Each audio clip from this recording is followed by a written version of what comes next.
Amis fermiers, amis fermières, bonjour, bienvenue à la ferme, bienvenue sur Cocotte TV. Aujourd'hui je vous présente un clavier qui nous provient de Cooler Master, qui pour le coup ne s'appelle pas CM Storm, en tout cas sur cette série de claviers, mais qui se prénomme Cooler Master tout simplement. Il faudra mener l'enquête pour savoir si c'est spécifique à cette série ou si c'est définitif là. J'avoue mon ignorance. Donc ce clavier, vous l'avez sous les yeux, c'est un clavier très old school, vous le voyez, tarifé 169 €, évidemment mécanique.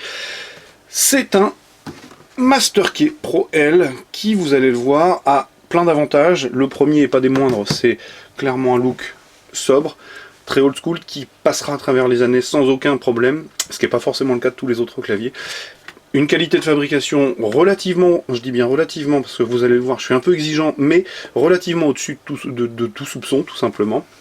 Et passons donc de suite à la présentation du packaging. Packaging très sobre, tout de gris vêtu, avec les différentes couleurs de diodes. On apprend les 16,7 millions de couleurs, MX Red, US Keyboard Layout, tout simplement parce que je l'ai reçu en version ANSI US pour être à jour avec la date de sortie en France. Au dos, on retrouve un petit éclaté qui est assez intéressant, les caractéristiques techniques, sachant que nous ne nous étendrons pas dessus pendant bien longtemps, dans la mesure où il y en a très peu, je vous l'ai dit, clavier plutôt sobre.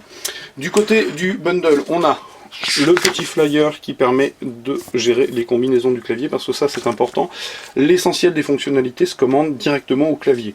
On a un képuleur de bonne qualité, à tringle métallique, plus solide que celui-là, mais ça je vous l'ai déjà dit, donc celui de droite, le tringle métallique, est plutôt bien vu.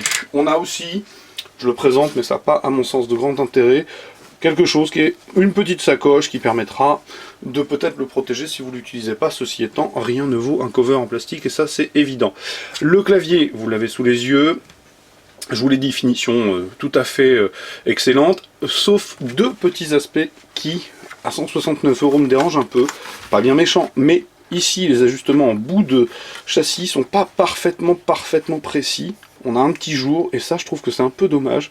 C'est ce qui fait que je préférerais le S qui n'a pas tout à fait le même châssis, hein, qui est un TKL. Alors évidemment les TKL, vous le savez, je préfère, mais il n'a pas tout à fait le même châssis, et du coup à mes yeux, il est plus en rapport avec son prix de vente, puisque le TKL, si je ne m'abuse, est à 139 €, celui-ci à 169 €. Eh bien, voilà, je préférerais le S, même, enfin, en mettant de côté, de toute façon, le fait qu'il était KL. Le clavier, je vous l'ai dit, très sobre, très épuré, donc du côté du lettrage, vous n'allez rien retrouver de particulier. C'est-à-dire, lettrage, tout ce qu'il y a de plus classique, la seule petite touche, c'est le liseré ici, la présence de deux touches Cooler Master, une touche de fonction très importante, puisqu'elle va permettre de commander les touches de fonctions qui sont doublées. De F1 à F4, on va trouver tout ce qui est de l'ordre du rétroéclairage, niveau de rouge, vert, bleu. Les différents modes de rétroéclairage, vous avez vu, j'en ai mis un en route. De F5 à F8, on a des touches qui, à mon sens, ne servent pas à grand chose, dans la mesure où elles gèrent le temps de réponse des touches. Et pour être honnête, quand vous les mettez en 8 fois, c'est tout simplement injouable, même inutilisable, vous ne pouvez pas taper avec, puisque chaque frappe se trouve doublée, triplée, quadruplée, et pourtant, très honnêtement, je tape quand même plutôt assez vite. Et en tout cas en jeu, ça pourra peut-être être intéressant pour les APM, mais là, à l'utilisation quotidienne et dans un FPS, j'ai pas trouvé l'avantage, ça c'est évident.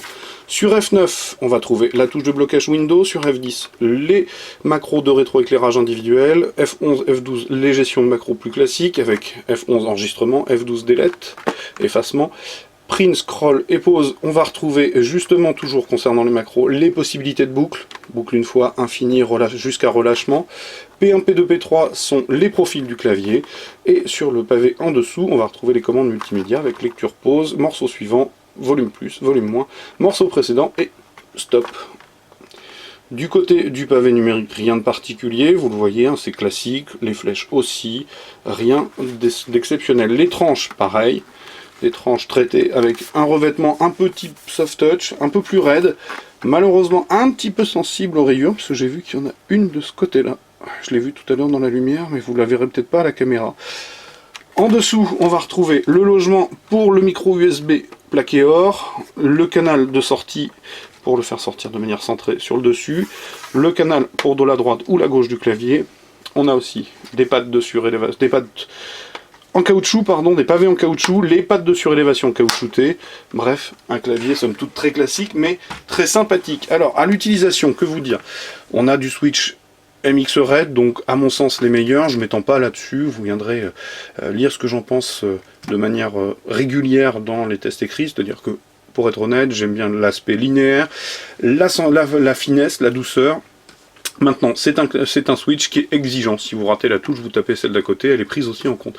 Ceci étant, j'aime beaucoup les rouges et à mon sens, c'est plutôt pas mal. Du côté de la construction du clavier, sous les touches, on va trouver une plaque d'éclairage, une plaque d'habillage, pardon, qui va refléter l'éclairage justement des diodes RGB. Alors, je vais couper l'éclairage justement et vous montrer. Donc là, j'ai mis un mode aléatoire et en passant par F4, vous pouvez avoir d'autres modes. Donc, vous gérez les couleurs comme il vous sied, vous pouvez passer par le logiciel pour le faire, et on va retrouver tout un tas de cycles que je vous invite à venir lire dans le test écrit, parce qu'ils sont assez nombreux, donc je ne les référencerai pas ici. Et on a, alors là c'est éteint tout simplement,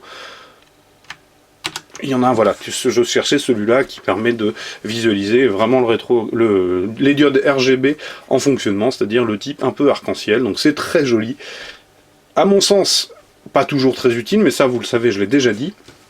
Mais ça reste joli et esthétique, surtout sur un clavier un peu classique. Ça permet d'avoir un clavier old school classique, mais en même temps un peu stylé. Moi j'aime bien. Maintenant, à 169 €, certes c'est cher. Ceci étant, c'est comme, je dirais la même chose que décidément, pour le Quickfire. C'est-à-dire qu'on a une qualité de fabrication qui est aujourd'hui équivalente ou vraiment pas loin d'être équivalente à celle de Duki, ce qui est quand même plutôt une félicitation intrinsèque, pour être honnête.